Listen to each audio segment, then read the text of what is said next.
నా పేరు కర్నూలు జిల్లాలో 4 కొత్త ఆర్టీసీ బస్సులకు మంత్రి భరత్ జెండా ఊపి ప్రారంభించారు. ఆర్టీసీలో నెలకొన్న సమస్యలను ప్రభుత్వం పరిష్కరిస్తుందన్నారు. మహిళలకు ఉచిత బస్సు ప్రయాణం అమలు చేసే ముందు అన్ని రూట్లలో బస్సులు పెంచుతున్నామని మంత్రి వెల్లడించారు. ప్రణాళికాబద్ధంగా ఇచ్చిన హామీలు అమలు చేస్తామని తెలిపారు. బస్ స్టాండ్లలో ప్రయాణికులకు అన్ని సౌకర్యాలు కల్పిస్తామని మంత్రి భరత్ హామీ ఇచ్చారు. చంద్రబాబు గారు అంటే డెవలప్మెంట్ అంటే చంద్రబాబు గారు. అందుకనే మనం లెస్ దెన్ 1 మంత్లో దాదాపు 9 బస్సులు ఇక్కడ ప్రారంభం చేయడం జరిగింది.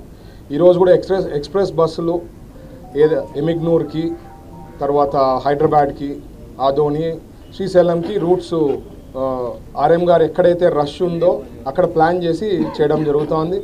ఈరోజు చరితక్క చెప్పినట్లు లాస్ట్ టైం వాళ్ళు ఓకే విలీనం చేయడం తప్ప స్పెసిఫిక్గా వాళ్ళ ఇష్యూస్ సార్ట్అవుట్ చేసే విధానంలో కానీ ఏమి కూడా చేయలేదు లాస్ట్ టైం ప్రభుత్వము.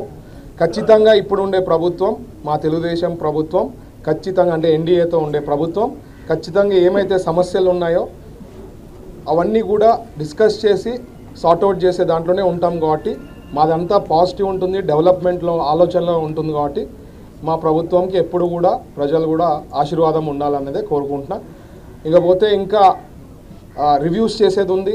బస్ స్టాండ్ని ఎట్లా డెవలప్ చేయాలనేది ఆర్ఎం గారితో కన్సర్న్ అథారిటీస్తో కూర్చొని ఇక్కడ కూడా ఇంకా ఏ రకంగా అయితే అంటే ప్యాసింజర్స్కి మంచి ఫ్రెండ్లీగా రూట్స్ కానీ కనుక్కునే విధానాలు కానీ ఏమన్నా ఉన్నాయా, లేకపోతే ఇంకేమన్నా ఫెసిలిటీస్ ఇంప్రూవ్ చేసే దాంట్లో కానీ అవి కూడా రివ్యూ చేసి అవి కూడా టేకప్ చేసి స్టెప్ బై స్టెప్ అన్నీ కూడా తీరుస్తాము. ఏదైతే మేనిఫెస్టోలో చెప్పారో మేనిఫెస్టోలో పద్ధతి ప్రకారం స్టెప్ బై స్టెప్ అన్ని సార్ట్అవుట్ చేసే దాంట్లో ఉంటాం. ఉచిత బస్సు కూడా ఏదైతే మహిళలకి చెప్పారో, ఎందుకంటే అది ఒకసారి పెట్టిన తర్వాత ఆక్యుపెన్సీ కూడా ఒకవేళ బస్సులు షార్టేజ్ అవుతుందేమో అని చెప్పి I think step by step first బస్సులు ఇంక్రీజ్ చేయడం జరుగుతోంది. సో ఎనీథింగ్ అందరు హోప్ పెట్టుకోండి, ద బెస్ట్